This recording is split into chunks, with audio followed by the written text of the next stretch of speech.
functional testing can be really game-changing whenever we're looking at what could be contributing to an environment in the body that's more pro-cancer, could be contributing to symptoms that just don't seem to resolve with the foundations. Very, very helpful. And overall, we're not using these tests to diagnose disease, more using it to understand what's going on in your body and how better can we improve the functions of your body in order to create an environment that's very happy, very healthy, and very not conducive to cancer starting and growing. Welcome back, Flourishers, to the Flourish After Cancer podcast. I hope so far that you are enjoying all of the episodes. This is episode number 4, and today I'm going to share my top 3 favorite functional tests for cancer survivors. So I chatted last time about blood work, which I still think is like my favorite thing to go through and review. But I would have to say that functional tests is my next best favorite thing that just kind of adds next layer onto what can we do in order to just go about everything we can do in order to reduce your risk of cancer coming back and to identify as best we can what are some things that might be causing you to feel off or causing some symptoms, as well as to look into the future for what can we prevent from happening down the road, whether it is that cancer survivors are often at a greater risk for heart disease or diabetes and things like that. Can we kind of see what's going on in your body right now so that we can do some stuff in order to reduce that chance of that happening or even getting worse in the near future? So today, I just want to highlight mainly that when it comes to figuring out functional tests, and the reason that we want to do functional tests, it's not in order to just do something to kill cancer cells. In fact, rarely anything that I do has to do with going and exacting revenge and killing cancer cells. What we want to focus on, especially with testing, is what can we do in order to investigate the environment in your body and change it so that it's not conducive to cancer starting or growing. And functional tests is a way to dig in deep to figure out what's going on beneath the surface and what can we do to make some changes in order to tackle those the environment that's going on in there, to make it not friendly to cancer, to make cancer not have any resources it wants to thrive, to grow. And that's what functional testing is really good for. The thing I want to start with before we dive into these 3 tests that I'm going to run through, and I'm going to run through like, why do we like them? What kind of results do they give us? How do they help us create plans? But before I go into that, I just want to start with a foundation as well. Many times before we start working with people, they've already come to us and they've already started working with other practitioners or doing their own research or whatever it might be. And we just find that many survivors will rush into advanced testing and taking dozens of supplements, but they haven't really tackled the foundations first. And whenever we're talking about tackling the foundations, we're talking about the things that are the strongest in research. So the information that we know most certainly is going to make a difference when it comes to supporting someone's health and helping them to reduce the risk of cancer coming back. And the other thing is that many people think they're already doing the foundations, but then we dive in a little bit deeper and we see that either things aren't necessarily consistent or they miss certain pieces of these foundations, something along those lines.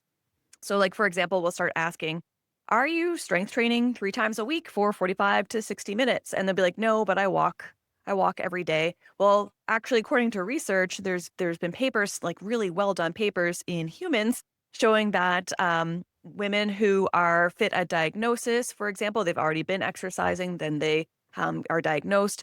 They have like I can't remember the exact numbers. I've never been really good at exact numbers, but they have like over a 50% reduced risk of all-cause mortality and over a 45% reduced risk of cancer coming back compared to people who aren't fit, who haven't been exercising. And then the other side of that too is like people say they got diagnosed and then about 2 years later, within the 2 years later, they had been working on exercising consistently, which specifically incorporates strength training. They had like over a 40% reduced risk of cancer coming back compared to people who didn't bother exercising, who didn't bother getting fit after they were diagnosed.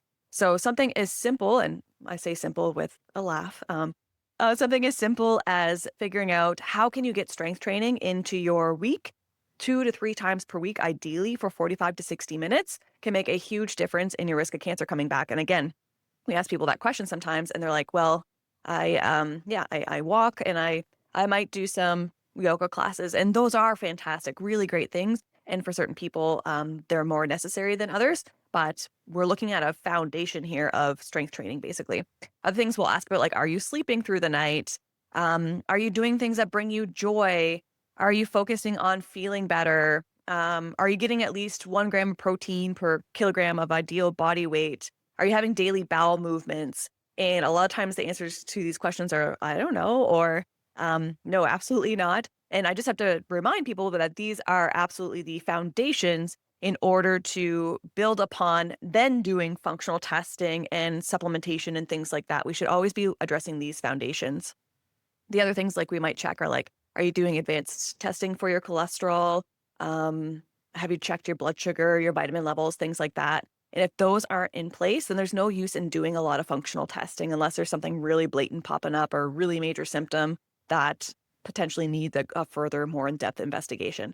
So foundations are always first. You honestly, the saying goes is that you can't build a house on sand. Without this solid foundation, really no amount of testing is going to get you that transformation that you want. We need consistency. We need a solid foundation before we go do a lot of this testing. A big part of the reason is because often we'll get these test results back, whether it is even, really it's the functional test, but we'll get these test results back and we'll just see that you have to start with the foundations anyway. So we can see that perhaps you have inflammatory levels. Well, we notice that you're not getting enough greens throughout your day, or you're not getting enough protein to heal your tissues. So we can find out that you have inflammatory levels on a HTMA test or something like that. But at the same time, we can't go doing the fancy supplements or anything fancy until we get those foundations into place first. And then the other side of that too is often we will get the foundations into place and then we'll test and the results will be less scary. They'll be less skewed. They'll just be better, basically. So then we have to do less fancy footwork when it comes to specific supplementation and specific foods and things like that. So always do your foundations first. Very important. We always work with our clients through these foundations. Sometimes it gets a little frustrating because they just want to get into the fancy stuff. And I get it. Like it's not easy to get into consistent exercise and these nutritional pillars and things like that, like making sure you're sleeping. It's so boring. It's so not very sexy. But whereas supplements and all these test things are just so much more exciting and new, right? But I tell you, we're going to save you so much time, energy, frustration, even money when it comes to laying these foundations first. So I always just want to say that. All right. So why does functional testing matter? I pretty much kind of went through it a little bit. But basically what we're looking for in functional testing is patterns. We're looking for imbalances. We're looking for dysfunction. And a lot of this time, the test results for functional testing, we'll see a lot of this show up before we can see it in blood work. Or down the road, like a couple of years from now, we can see some problems that might be building before they actually happen a couple of years from now. Really nice to kind of dig in deep and be preventative.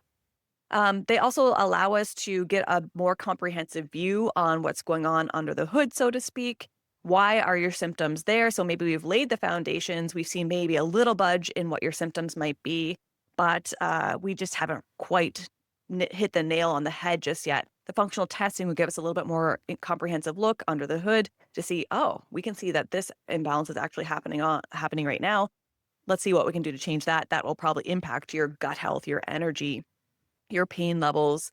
I never say that we can actually investigate the exact cause of cancer. I truly don't believe at this time we can identify exact causes in most of the cancer cases that we support anyway, because it's not like, oh, you smoked, you get lung cancer. Like that's very rare.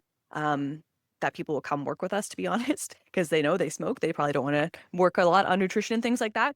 But I would say that we can often dig into root contributors instead of causes, but contributors to cancer. So we can get, again, a look under the hood, what might be causing some dysfunction, inflammation, cell changes, hormone imbalances, anything like that might pop up on a lot of this functional testing. And that can give us a bigger idea of where do we want to focus our time, attention, energy to resolving these contributors in order to create an environment where cancer doesn't want to be. So we're really just looking at creating this proactive approach to cancer recurrence prevention, of course, laying foundations and then going deeper with this functional testing. And the last thing I want to talk about before we dive into my 3 favorite tests is why is it so poo-pooed in conventional medicine? Why do a lot of conventional doctors disregard functional testing? I feel like there's a couple of reasons for that. One of them being that there is a lack of training in test interpretation. legitimately. Like they also have a lot of training to do on their own when it comes to their own conventional prescriptions and blood works and medications and scans and all that stuff. Like they don't really have the time to go and learn a lot of the test interpretation for functional testing. Um, Truly, we had to hire someone at our company to additionally support us when it comes to reviewing test results because I was struggling with them getting enough time to keep on top of the research and the trends and the new testing and things like that out there because it was a lot of work for me as a functional naturopathic doctor. So I could understand that it would be hard for them to dig in deep into that research and see what's going to help them and help them to interpret it. So just basically a lack of training in test interpretation is a part of it. The other thing is that in conventional medicine, they don't really have the treatment tools. That's not part of their tool belt in order to act on these minute pieces of information. Because a lot of the data that we gather from functional testing, it has to do with changing your nutrition and your supplementations, your vitamin levels, lifestyle factors, which is not a medication. We don't necessarily have the ability to give medication and turn something off on a functional test. That being said, there are certain cases where we get some test results back and we're like, you have an actual diagnosis of Crohn's or colitis or a thyroid condition or whatever it is. You need to go seek a prescription potentially, at least in the short run, while we're starting to change other things. But when it comes to conventional approaches, they don't really have, it's just not the type of medicine that is used to support treating based on functional test results. It's not a part of their tool belt, unlike functional medicine where it's like our bread and butter. Another thing is that a lot of doctors might see them as alternative instead of complementary, which I think puts a bad taste in their mouth. They think that people don't want to do the conventional approach to things. They don't want to do the standard blood work. They wouldn't want to do the standard treatment plans that are conventionally done. So alternative functional testing is not really going to be beneficial if you're not going to follow the science first. And in fact, I do believe that they are more complementary than alternative. I don't think we should be just doing functional testing with people. We definitely want to be doing the conventionally accepted, most research-backed, most evidence-based approach to health conditions first, for sure. I am very much pro conventional medicine. I think there's a time and place for everything. But I do believe that there's a lot more that we can do above and beyond what is typically done in conventional medicine, for sure. So I hope that wasn't too long of a lead up. I just wanted to kind of give you an overview of why functional tests aren't often approached by doctors, kind of like what is the sense in doing these tests. Before we jump into test number one, which is the test that we do with almost every single one of our clients in the roadmap to recovery, which is epigenetic testing. So epigenetic testing, basically it looks at how are your genes expressing things. It's not looking at whether you have a mutation or not, but we're looking at how is your body influenced by lifestyle, nutrition, stress, sleep, all of these kind of things, as well as your environment, whether it's contaminants in the environment or even like medications, anything basically in your environment, your external environment, your internal environment. So basically we're talking about how do things that you do, things that you come into contact with, how do they then get interpreted by your body, by your epigenome, and then expressed in certain ways, whether it's through healthful ways or through disease-encouraging ways. So epigenetic testing is completely different than any genetic testing that you would typically get done in a conventional oncology setting. It is not looking at necessarily the typical things that you would get tested, like, KRAS mutations, EGFR, BRCA mutations, like all those are a little bit different than what we would be testing on epigenome. We're doing epigenetics testing in order to see what's up in your body and how can we make changes with your nutrition and stuff, because that's going to influence your epigenome, not necessarily a genetic mutation or anything like that. I hope that's nice and clear. So what does epigenetic testing really provide us with? Basically, it uncovers some hidden vulnerabilities that might be leaving people a little bit more susceptible to diseased forward processes. It also shows which systems need the most support when it comes to supporting your body to create this environment where cancer doesn't want to be, doesn't want to grow. Specific things that we'll be looking at are how well do you protect against reactive oxygen species, for example? Do you create a lot of antioxidants through your body and what you give your body? Will it then protect you against reactive oxygen species, which are little molecules that can go and hit hit normal cells, really, and potentially turn them more cancerous? Other things we can look at, like, do you have great detoxification capacity, or does your body struggle a little bit with that? Can you produce glutathione, one of the major antioxidants? Do you have the ability to produce other types of vitamins and use them appropriately in your organ systems? We want to see also how well are you converting potentially more harmful types of estrogens into less harmful types of estrogens. We can see how is your body basically set up. What is the blueprint of your body when it comes to how you interact with what's being put into it? We can look at other things like your methylation processes. Are you able to, and methylation is about, are you able to repair a lot of cells? Because if there's a lot of damage to your cells, we don't want that sitting around because that can create more of an inflammatory pro-cancer environment where those damaged cells will continue to grow and reproduce and become cancer over time. We can also look at inflammatory patterns. We can look at, are you potentially set up to be more gluten sensitive, or do you have trouble processing alcohol, things like that? Not that we wouldn't encourage people to limit their alcohol no matter what their epigenetic testing said. But just to kind of recap, we can see, do you protect against reactive oxygen species that could potentially lead to cancer's damage? Do you form less harmful types of estrogen? Do you manage inflammation well? Do you repair damaged cells so that they aren't going to be more pro-cancer down the road? Again, we can get more specific with what certain nutrition changes do we want to involve, because we can involve certain foods with certain vitamins or components that are going to push your body to function in a more healthful way.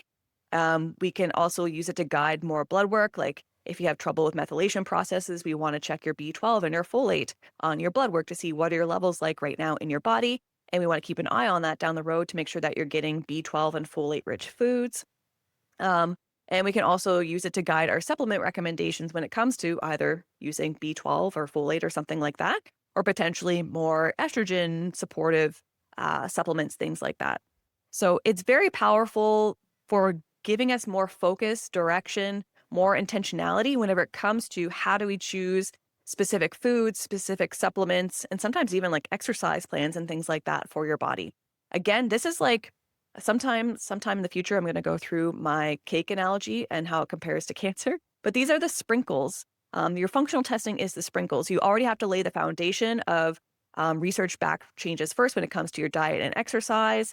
We want to have all that in place, and then we add in specific nutrient-dense foods based on your epigenetic results, specific supplements based on pushing certain processes based on your epigenetic results. It's very powerful, giving us data, but we also want to make sure we've got those foundations laid first. Like I said, every flourisher, every client that we work with basically does this epigenetics test as part of their initial protocol. So we're gathering up their information in an intake form. We are meeting with them in a first appointment where we'll give them a list of blood work to have done so that everything's up to date and we can see above and beyond the standard protocol for blood work. We want to see like vitamins, inflammatory markers, blood sugar, cholesterol, all those kind of things. Again, I like to cover some of that in the last episode. And then we also give them an epigenetic test. And then whenever we meet with them for their first full appointment after that is now we can see, based on this information, here's where we're going to start. And over the next couple of appointments, we're going to start picking away at all of this. Troubleshoot is necessary and then retest down the road too. The nice thing about epigenetic testing though, is like once you've had it done, you never have to do it again. It's just something that is not really going to change in your body, unlike blood work, which the levels will fluctuate. Your epigenetics are your building blocks of your body. You are born with them. You can't change them necessarily with what you got, but you can influence how they express healthful processes or disease processes in your body, which is pretty good, pretty cool. So epigenetics, my favorite, one of my favorite tests ever.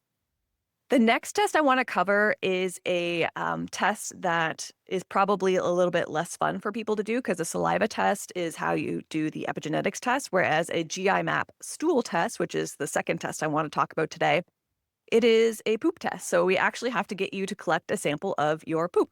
And I tell you, I just did one of these recently because I like to kind of stay up on top of things and making sure that my health is up to snuff on a regular basis. And I asked my husband to do this as well, and he absolutely refused. He would not do the test because he's like, I refuse to collect my poop. And fair enough, it is not the most pleasant thing to do, but you only really have to do it once, maybe twice if you want to retest after we apply some treatment.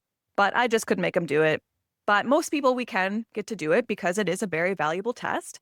And what this GI map stool test is it is a DNA-based test. It analyzes your microbiome, any potential pathogens that might be in your body, anything from like parasites to worms to candida, anything like that. We can see, is there something going on in there? And I tell you, we've had some kind of cool things pop up.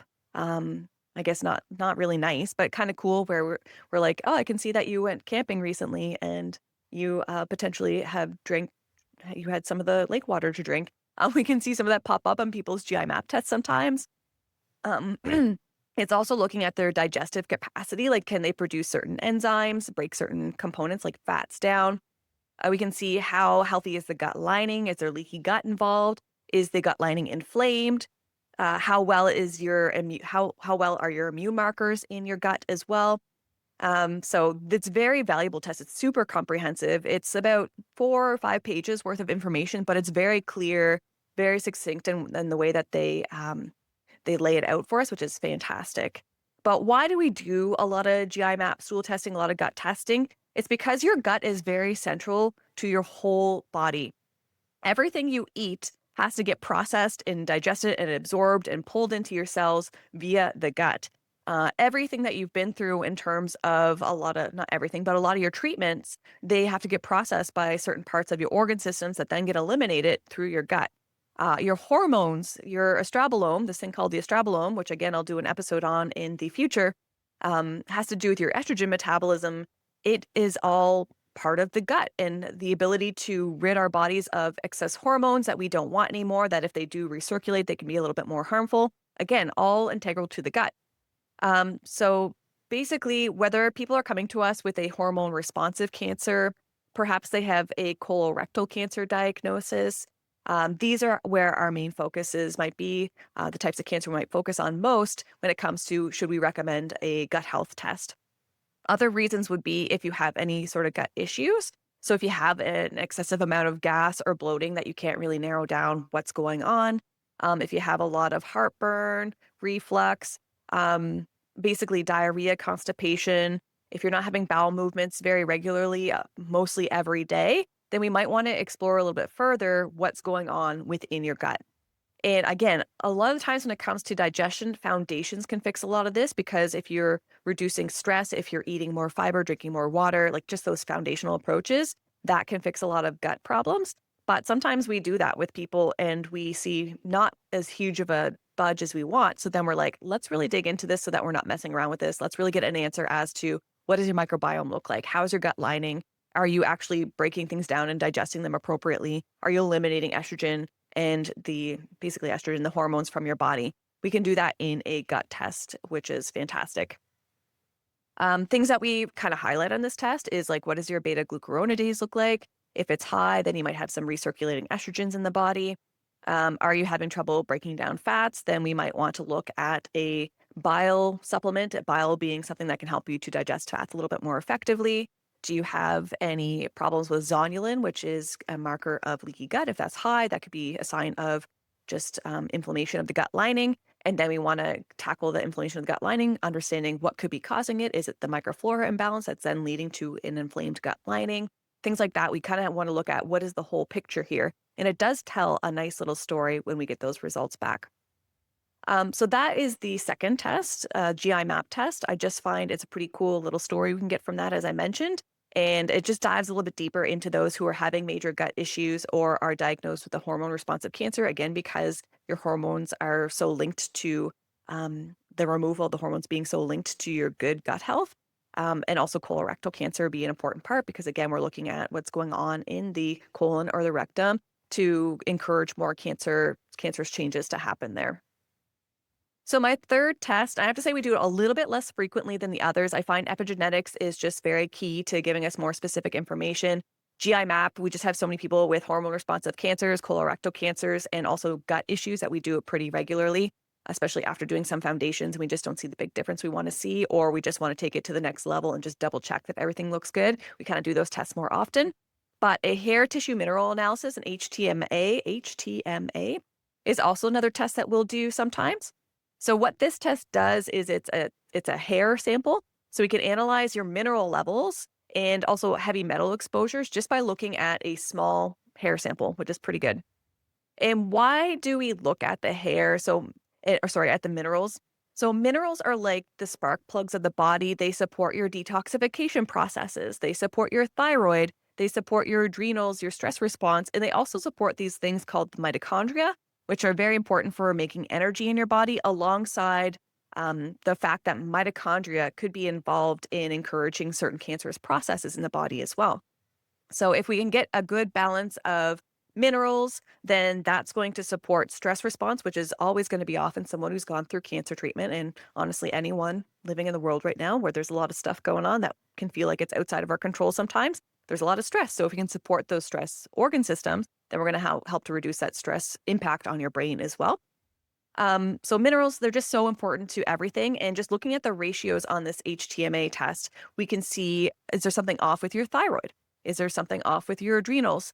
Do we need to support them because it's going to improve your detoxification processes? Super important if you've been through chemotherapy, especially immunotherapy, any sort of medications throughout treatment, but generally just going through treatment is going to impact your detoxification processes. We want those functioning nice and smooth. The other part is that we're going to be looking at heavy metals. And heavy metals may potentially, again, encourage inflammation, which can encourage cancer to start to grow and spread. And also heavy metals may be actually not only promoting inflammation, but actually changing cancerous processes in the body that we don't want to see happen. So if we can identify some heavy metals, then we can improve the elimination of them through the body and potentially look at can we identify where the exposure came from, which is good to know too. So we can see, are there mineral depletions from chemo, like zinc, magnesium, selenium? Are there any heavy metals that have popped up and they might be like burdening the immune system, promoting DNA damage? Things we look at for that would be mercury, lead, arsenic.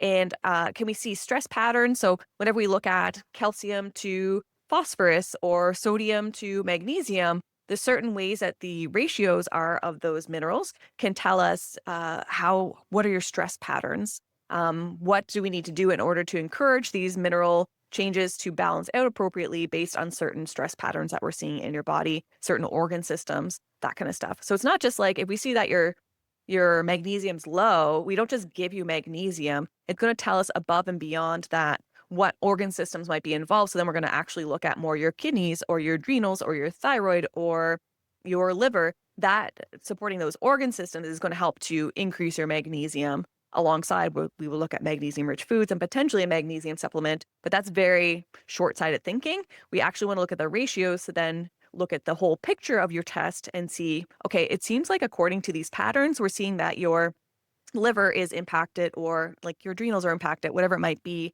Let's either do a further test to check your thyroid on blood work, or let's start tackling these organ systems, looking at your entire picture of your health, your medical history, and balancing your organ system from there, not just giving you a magnesium supplement. And then when it comes to thyroid, the other thing we look at are like calcium potassium ratios. The nice thing about this test is that it's pretty affordable. It's not invasive because we're just taking a little bit of your hair, but I know that can be a struggle sometimes for someone who's gone through chemotherapy, especially where you've lost a lot of your hair. But if the option is there to cut a little piece of your hair out, then it's a good test to do. And we're also looking at longer term imbalances. We can see not just what's happening right now, but this is typically something that has accumulated in the body over a certain length of time. It's also a good tool for kind of tuning your recovery once the basics are in place. So say we get everything where we want it to be, like you're overall feeling good, your blood work looks good. Let's just kind of do an HTMA to see like, is everything being reflected in your organ systems as well? Are we seeing a nice balance there too? Is everything kind of, layering out, straightening out? We can do an HTMA just to double check that everything's in place. And it's a nice test to do like every year just to make sure that you're still on track with everything as well.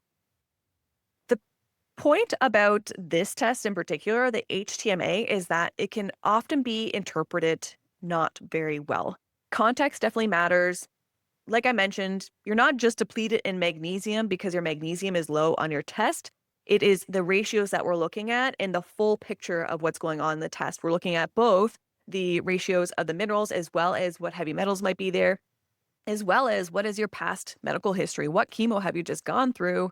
What surgery have you just had? How long ago was that? All that needs to be taken into context whenever we are interpreting an HTMA, let alone any test that we're really doing when it comes to supporting someone post-cancer.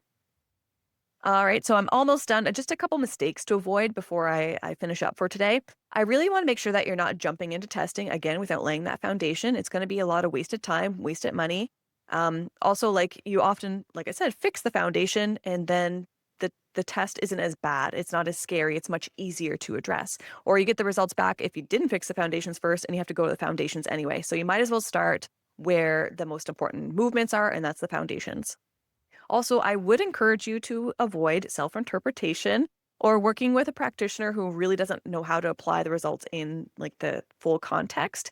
Um, as I mentioned, I was struggling keeping up with all the information and the detail that you need to know when it comes to how to interpret a lot of these results. Like even the GI map test is so comprehensive. It's so in depth with its information that we had to do additional training on it in order to be able to interpret it properly. So to jump in and read a test and see that this is red, this is green, oh, I just need to take a probiotic. It's not really how it works. You really have to understand how, like, what does this red mean in the full context of everything?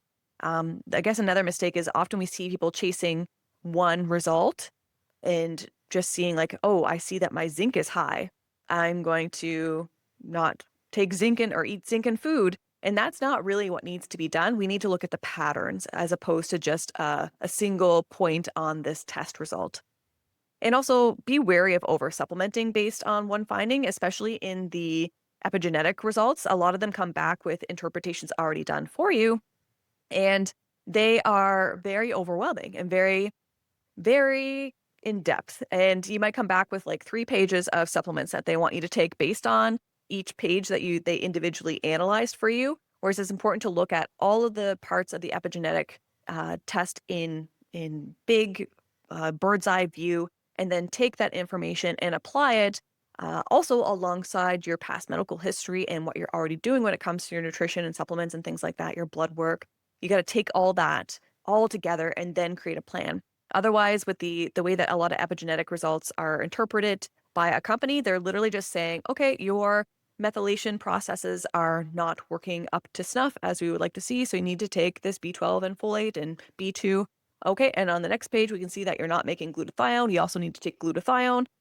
When in fact, you could probably just take a B complex and it would support your glutathione. It would support your B vitamins for your methylation processes. You don't need to take everything in isolation. So I hope that was useful for you. Like I said, functional testing can be really game changing whenever we're looking at what could be contributing to an environment in the body that's more pro-cancer, could be contributing to symptoms that just don't seem to resolve with the foundations. Very, very helpful. And overall, we're not using these tests to diagnose disease. We're more using it to understand what's going on in your body and how better can we improve the functions of your body in order to create an environment that's very happy, very healthy, and very not conducive to cancer starting and growing. So if that is interesting to you, if you're interested in learning more about how you can do some more testing as well as lay the foundations, make sure that you're doing all the right things in order to reduce your risk of cancer coming back, then we would love to work with you. We have this thing called a roadmap call available for you to book. If you go over to the show notes, it'll have the link for how to book that call. But basically on this call, we want to get to know you a little bit better. You'll be meeting with one of my team members who understands how the program works and how we help people and who we can help the best. And what she's going to do is ask you a bunch of questions about yourself to figure out what are you already doing? What have you already done? What are your goals? What was your treatment history? Things like that, so that she can understand more about, do you have the qualifications that we're often looking for, the things that we know that we can help people with? And if so, then she'll walk you through what your program, what your plan would look like working with us, and answer any questions that you might have at that time as well. Don't hesitate to book that call. It's completely free. The reason we hold it is because we want to be absolutely sure that we are helping only the people, or kind of bringing in only the people that we can help. We very much enjoy our job, and it's mostly because we know that we're making a big difference helping the people that we know we can help. And if we feel like we're not a good fit for you, then we will guide you into the next best direction for sure. We have a lot of resources that we can put into your view, and you can go seek those out if we're not the best fit for you. So again, that's called a roadmap call. Check out the show notes to go book that now. We have very limited spaces available. I only have one person doing these calls right now. because we can only accept so many people at once anyway, because we have a limited number of coaches. But if you'd like to go book one of those calls, I highly recommend go check it out. Like I said, it's completely free, and check the show notes for the link to go book that call. Otherwise, if you know anyone who could potentially use this kind of support, the information I've been sharing in this show, in this podcast so far, I would absolutely love it if you would think of them and send the episodes their way. The ability for us to help other people really depends on how many people we reach. And unfortunately, that also depends on how many follows and shares and likes and things like that we get. And we absolutely love helping people. And the more that you can share this episode, this podcast with other people, then the more we get to help people too. Like I said, my team and I, we love our jobs. We know we make a big difference. We know this is a super important aspect that's often a big gap in conventional cancer support. And if you can think of anyone who could use that kind of support, then I would be super appreciative if you could pop this information over with them. All right. Thank you so much for tuning in, and I will see you next time. Thank you so much for joining me today on the Flourish After Cancer podcast. If you loved this episode, please be sure to leave a review and subscribe so you never miss an episode. Sending all my best your way, Dr. Megan.